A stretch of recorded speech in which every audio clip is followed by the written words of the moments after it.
Fortunately, this woman did manage to stop in time and nothing happened. But the woman who had been immediately behind me stopped and pulled over and came out. And before I had a chance to say anything to her, the first thing out of her mouth was, "I don't mean to be a bitch, but..." Yeah, well, if that's not a telltale, you know, I mean, yeah, she does mean to be a bitch. She knows she means to be a bitch, hence why she said she was about to be a bitch.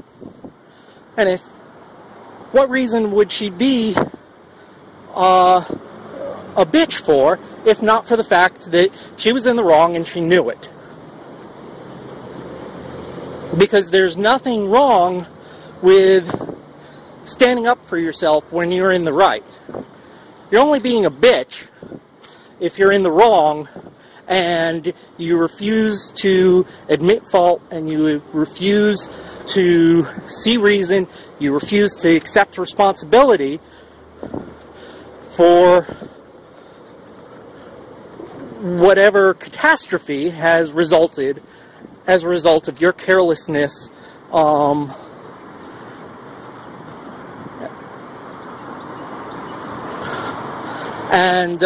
so immediately after that, she tells me that I need to turn my blinker on for more than 3 seconds before I make the turn. That was basically her argument. I immediately responded with that she was tailgating me, and she denies this and tells me that she was following 1 car length behind me. Now, that's tailgating. 1 car length is not far enough, and I don't care if she was 10 car lengths behind me.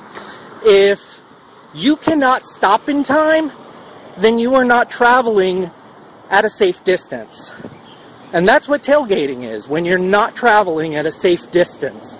I don't care how close or how far you are, if you are incapable of stopping safely without your tires screeching, then you're too fucking close and you are not at a safe distance. Especially if you are behind someone without a steel cage protecting them from your incompetence.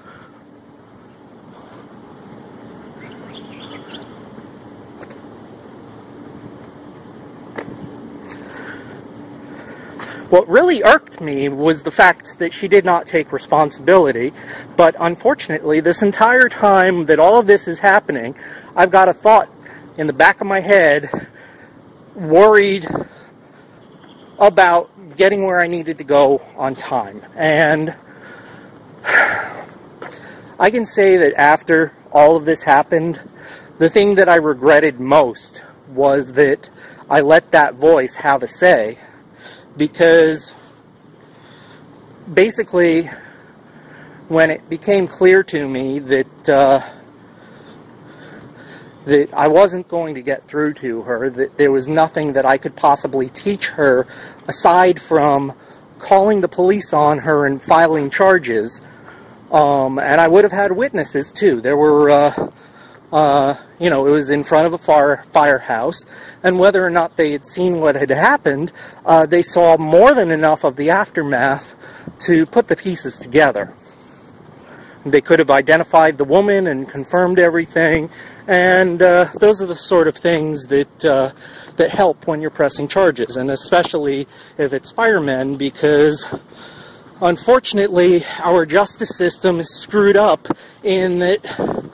Because there are dishonest people, unfortunately, the law basically acts like the only honest people in the world carry a badge. Which is ridiculous, because it means that when you try and file charges against someone, no matter how honest you are about everything, even if you admit fault in portions of it, assuming that you do have fault and you're so honest that you even admit your fault, they still don't take you at your word, and they say, oh, well, you know, it's just a misdemeanor because, yeah, we weren't there to see it happen. Fucking wow, are you goddamn kidding me? Unfortunately, about the only thing you've got nowadays is, unless you've got an officer right there, which the chances of that occurring are almost zero, the only thing that you've got is this fucking video.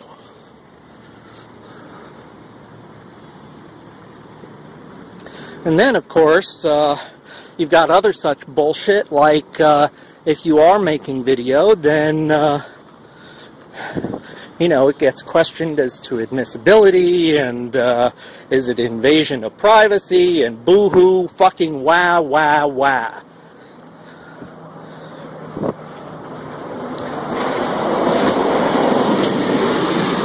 But I was worried about getting to my appointment, and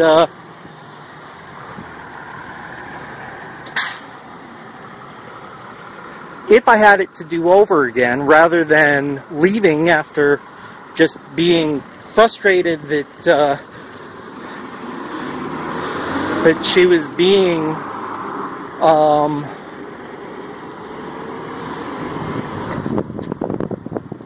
I'm sorry to use this word, but I don't have another one that fits better. She was being a fucking cunt.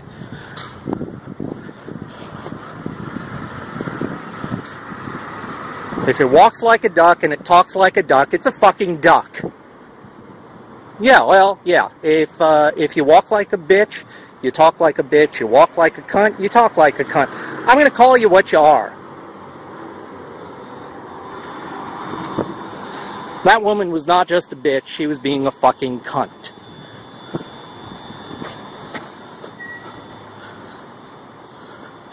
I'm sorry, if you can't handle language, you don't have to watch my channel.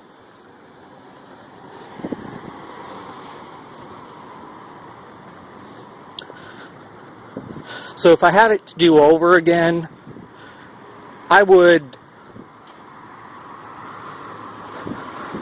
have basically said, well, you're welcome to be that way, but I tell you what I'm going to do. Since you're unwilling to listen and learn from this, I'm just going to go ahead and call the police and file charges. And then let's see which side of things, where the decision falls, where the hammer falls.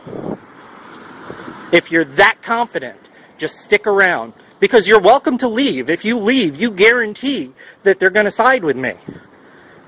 If you stick around, they're still going to side with me. The difference is if I'm right, I live. If you're right, I die. Nobody's going to side with me dying. You endangered my life, and you need to take responsibility for that.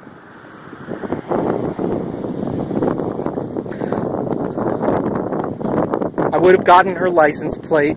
I probably would have tried to get it on camera. I probably would have tried to bring in the woman that was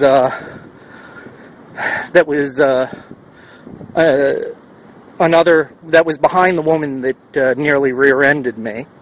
Not to mention the fact that the woman who was behind her could have hit her, could have rear-ended her and pushed her into rear-ending me. That's another thing. Either way, it could have easily killed me. And so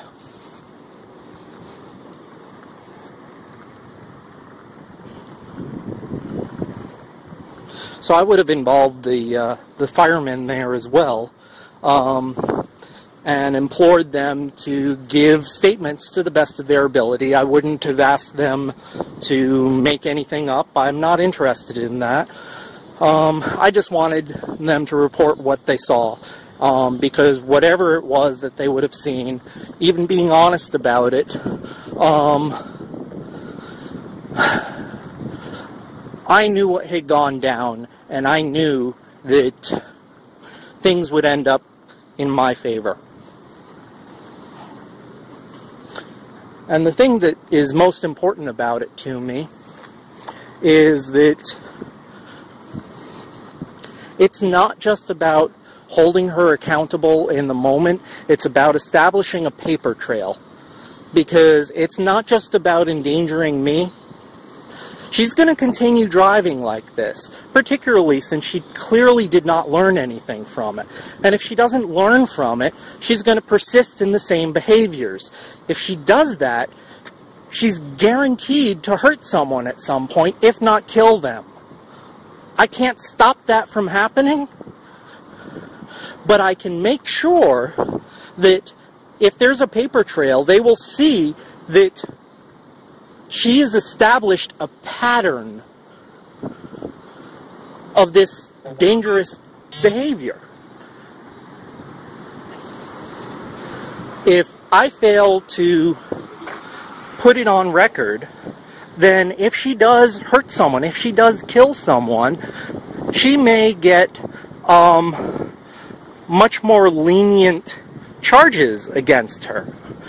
I don't want her to have lenient charges. She needs to have accountability for everything that she's done, past and present, because it all ties together. If she hadn't have done what she did to me, then anything that happens in the future wouldn't happen. And perhaps in filing charges and her having that misdemeanor, hopefully that's enough to teach her. Whatever it is that I can do, not just to make the road safer for me, but to make the road safer for everybody else, yeah, it's damn important to me. And I'm going to do what I can. And I really, really regret that I did not follow through the way that I wish I had on that occasion.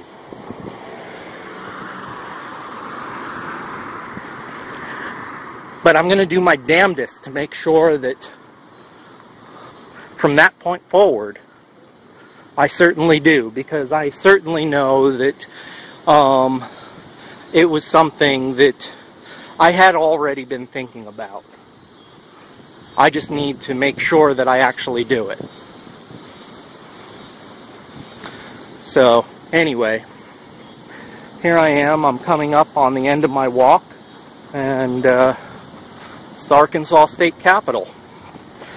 I had another battery warning, so I'm pretty much at the limit of what I'm going to be able to manage to record for this.